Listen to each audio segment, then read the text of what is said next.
Alright, let's try this again. So like I was saying, hopefully it'll save this time. I don't miss... I want to live in an era where everybody can video share. Like, I'm not saying everything's great, but at least there's an opportunity there, so the best people can come to the top. And I want to live in an era, the future era, where we're going to see how many the differences in video hosting platforms. You know, may the best win. Competition makes everybody better. Oh my God, go away! Oh my God. Competition makes everybody better, so I want to see where it's going to go. I had a lot more thoughts, but the video didn't save for some reason, so I'm just going to move on. That was pretty much the gist of it. It was one, I'm glad I live in an era where people can just record themselves talking over video games, because I enjoy that type of content. And two, I'm looking forward to maybe being alive in the future where video hosting platforms are really finding their stride. Why is this so freaking laggy, dude? Maybe where video hosting platforms can really find their stride. I'm curious to see where that's going to go. I'd kind of like to... Holy crap. Why is it pausing like that?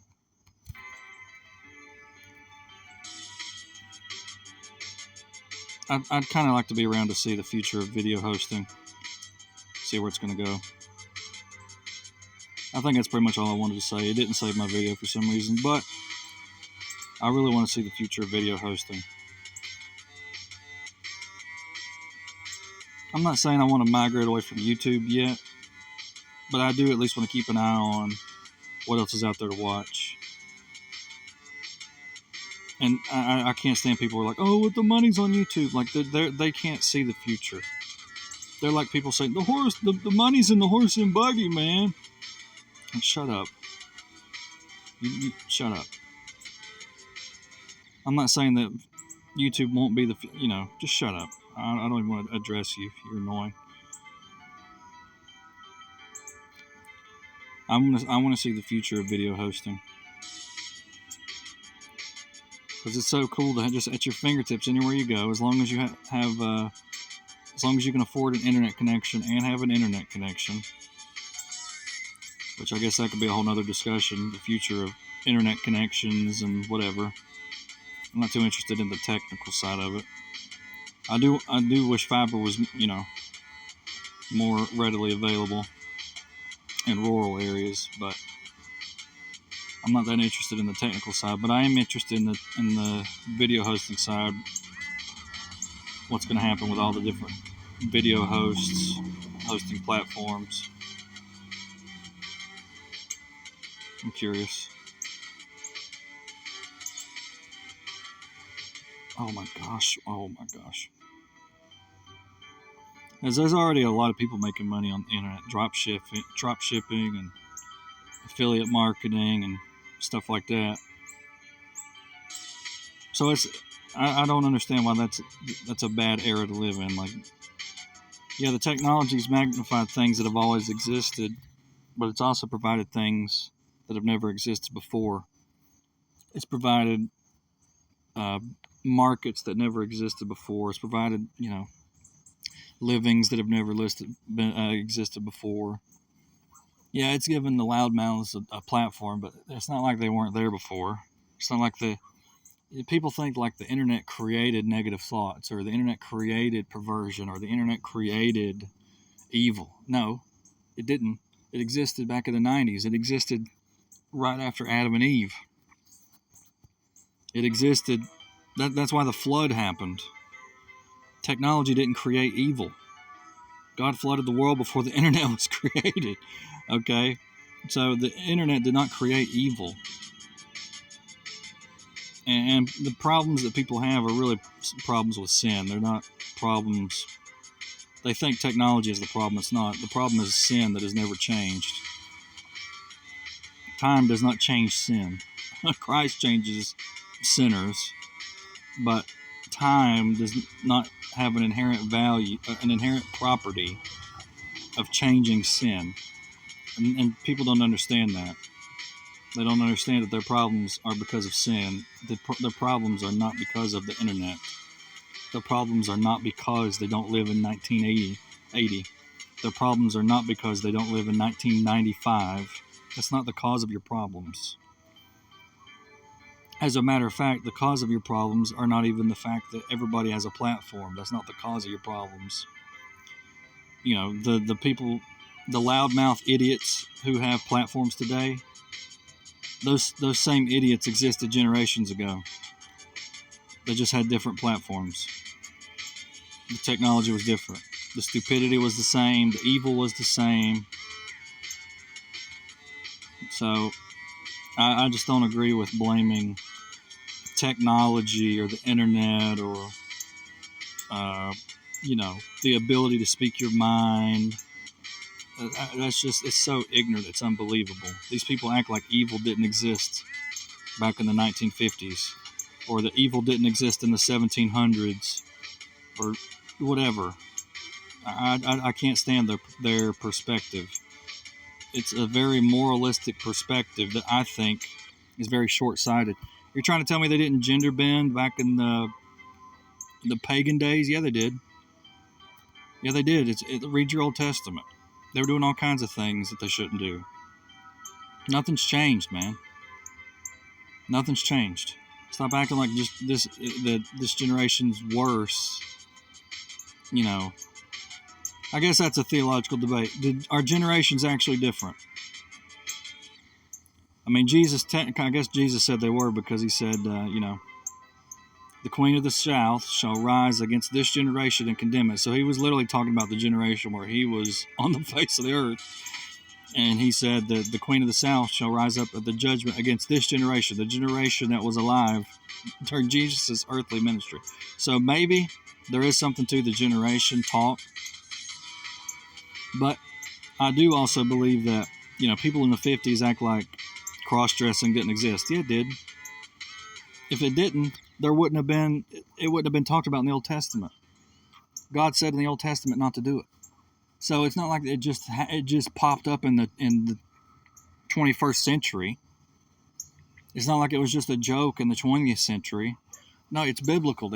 In the Bible, he says not to wear clothes that aren't suited to your gender. So acting like this is new is a very poor, short-sighted perspective of the situation. And this is why I say that the doom and gloomers are short-sighted, because they don't understand sin. Sin is not something that just happened in the 21st century. Sin happened immediately after the fall, and they would do well to realize that all their problems, all of society's problems, everything wrong with the world originated at the creation of the world after Adam and Eve sinned. However long it took from the creation to the sin, that's when it happened. It didn't start in the 80s, whatever, the good old days. Yeah, the good old days when people were still sinners. Like, stop. People were still sinners. People were sinners in the 50s. People were sinners in the 80s. People were sinners in the 90s. People are sinners today. People were sinners before the flood. People are sinners after the flood. That's your problem. Stop blaming the internet for your problem. Stop blaming technological advancement for your problem. Stop blaming technological advancement for the decline of society. Technological advancement is neutral. Technological advancement does not in itself make society worse. Like, I know you boomers like, people are lazy. I've already mentioned that before. Soft times create hard, blah, blah, blah. I just think that's a load of crap. Which one of these people are trading their car for a horse? Like, shut up. I can't stand this moralizing. It's basically like Luddite moralizing. Like, if you want to live like the Amish, that's fine. But if you're going to preach to me about it, I'm just going to turn the channel off. And if you want to pray to God, that, oh, listen, Milk he's so lost, man. He needs his video games. He needs his internet. Uh, you know, if you ride a horse, then you're closer to Jesus than if you're playing a video game. Come on. I can't stand that moralizing attitude about technology. It's very misplaced, in my opinion. You know, technology can be better or worse, but the moralizing aspect of it, especially theologically, I just feel like is very ignorant, in my opinion. I know that's very strong words, but I can't stand the moralizing over technology, because it's just, the perspective is very shallow. You know, God mentioned cross-dressing in the Old Testament before, the internet didn't create it. So just stop moralizing about the existence of the internet itself in a previous time period, and I can't stand that. I can't stand that. Now, I will say, what has changed is the megaphone ability. Like if you like where I live, if you lived out in the sticks somewhere, the only way you would learn about, say, perversion in the big city is if you either went there yourself, or if you either went there yourself or you saw it on broadcast television or something, right? So there was a lot less opportunity to see things, to see the evil in the world. You either had to experience it yourself in the backwoods, you had to commit it yourself through your own sins, or you hear about it on ABC, or, radio or television or whatever, and that was or the newspaper, and that's all you knew about the evil in the world outside. Well, now you can literally find it at your fingertips, in your bedroom, everywhere. So people are more aware. That's what they're more aware of, the details of the evil that exists. Instead of taking God's word for granted, instead of taking His word for granted that people sacrifice children or whatever, like the pagans did, or taking it for granted that people are having orgies, or taking it for granted that people are doing all these things, these wicked things that are mentioned in the Bible. Instead of taking it for granted because you could not actually see it unless you partook in it, we now live in a world where it's at your fingertips. You can look it up on your lunch break at work. Okay, you can look it up in your bedroom. You can look it up anywhere you go. And so that is why people think that it's worse. Now, you could argue, I suppose, that the ability to witness evil at your fingertips is very detrimental, and I cannot disagree with that. I can't disagree with that having evil at your fingertips makes this generation worse. In the old days, it was a lot harder to find evil. But the overall idea that it didn't exist, I don't agree with, because after the fall, that was it. It's over. We're all sinners. But I will say that there probably is something to the fact that it is a lot easier to see evil than it used to be. And evil people have bigger microphones than they've ever had before, megaphones or whatever. Okay, I can see that. But I still would encourage two things. One, a little bit of historical understanding, especially biblically, about things like cross-dressing or whatever that existed in the past, number one. And number two, I would just encourage people to be optimistic. Like, I'm trying not to be too theological. It doesn't really make sense not to be, but, the rapture, the judgment day and all that, and Jesus dying on the cross and bleeding for sinners, like, yeah, that's the hope, okay? If you're really concerned about the future of the world, that's where you need to focus. And after you do that, in my opinion, I don't think there's anything wrong with saying, listen, I appreciate being in a generation where people can make a living making YouTube videos. I appreciate living in a world with power steering. I appreciate living in a world where I don't have to be a farmer, where farming can be a choice, not a requirement for me. Our previous generations, you had to farm. That was it. We don't have to do that. And I'm thankful. So I would encourage you to be a little thankful. I'm going to die on purpose. Be a little thankful and have some perspective. That's my opinion.